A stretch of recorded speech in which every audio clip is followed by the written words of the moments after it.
Harga makin naik tapi gaji segitu-segitu aja. Cari kerja makin susah tapi kebutuhan makin banyak.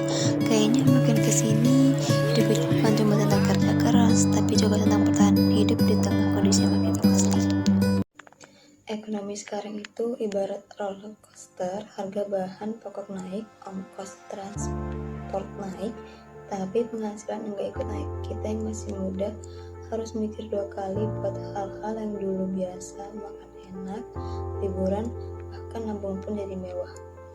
Dan yang bikin berat, banyak dari kita kerja lebih keras dari generasi sebelumnya tapi tetap struggling. Menurut aku pribadi, tantangan ekonomi terbesar sekarang itu ketimpangan dan ketidakpastian. Banyak yang udah kerja dari pagi sampai malam, tapi tetap gak bisa punya tabungan. Harga sewa makin mahal, sementara untuk beli rumah jauh banget rasanya. Uang gaji habis buat hidup bulanan.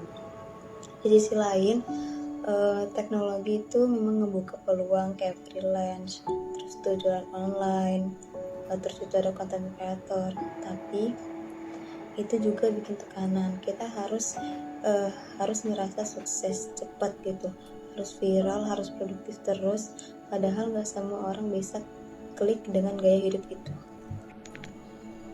Tapi aku tetap percaya kita bisa bangkit. Caranya ada kolaborasi, adaptasi, dan terus belajar. Kadang jalan keluarnya itu bukan cuma soal gaji besar, tapi gimana kita bisa bikin peluang sendiri. Punya komunitas yang suportif, belajar skill baru dari internet, atau mulai bisnis kecil. Itu semua bisa jadi titik awal, nggak gampang tapi bukan mustahil.